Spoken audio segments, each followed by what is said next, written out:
Citizen is a brand I don't talk about much because I feel it lacks presence in Latin America. They have great quality, interesting designs, but above all, they are a reliable brand. Interestingly, they were the first to market a watch completely made out of titanium. Now, Seiko, Citizen, and Casio are considered the pillars of what represents the best in Japanese watchmaking. Their presence has been gradually growing, and it really exploded when the famous Citizen Tsuyosa launched. A fun automatic watch with bright colors that seem to emulate the trend set by Rolex and Omega with colorful dials. And it promised to compete with the PRX. But most importantly, it brought Citizen back into the conversation about high-quality, affordable automatic watches. But then they presented us with this beauty. If you look at it from the outside, it is truly amazing.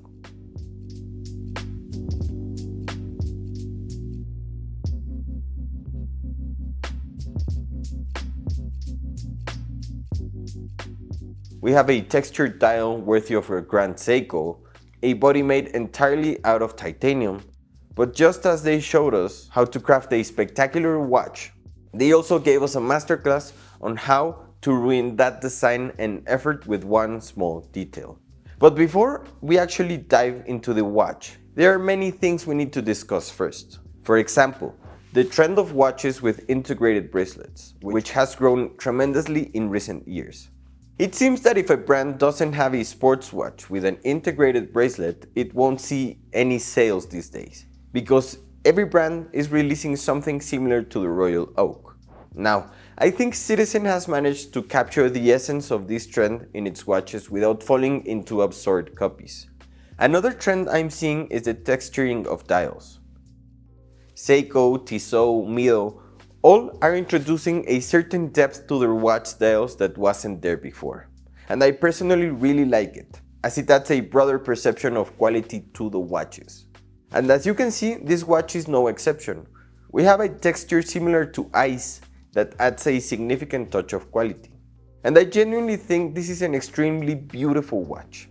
Now, earlier I mentioned that this dial is worthy of a Grand Seiko, because its textures are akin to those they use. Citizen has tried to compete with Grand Seiko for a long time, using high-precision watches with textured dials. But I'm not sure they're doing it quite right. Then we move on to the finishing of the watch, which, as I mentioned before, is made entirely out of titanium, which is extremely lightweight, but it has a high polish similar to that of Grand Seiko and Seiko. And I say similar because it is really well executed. It's a type of Saratsu. This contributes to the feeling of quality in the watch.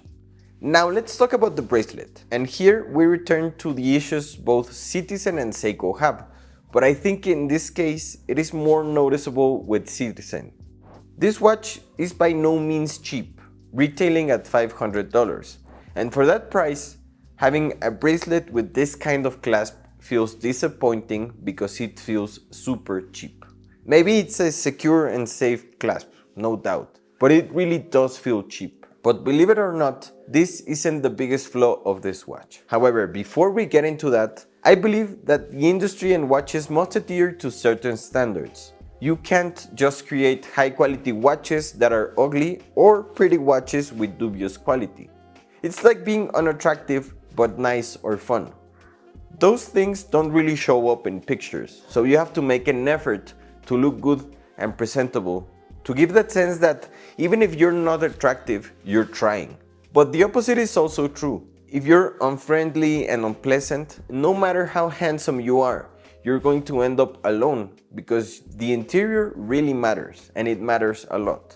And that's the biggest flaw of this watch. When you look at it from the outside, yes, it is a work of art. It is spectacular. It has, to a certain extent, very good quality. The design is very attractive, but when you take it off and look at the movement, god damn. You can safely say that this is one of the ugliest movements in the world of watchmaking. Now, I'm not saying it's a low quality movement. It is far from it, because in reality it is a robust, enduring movement. But it's just ugly. That gold finishing makes it look incredibly cheap, almost like a Chinese movement. But not even that, because Chinese movements nowadays often come decorated. But that little golden color and that awful rotor is the easiest way to throw away all of the effort that the designers put into creating this watch. It's like having a girlfriend who looks stunning when you go out, but when you get home and she takes her makeup off, you barely recognize her.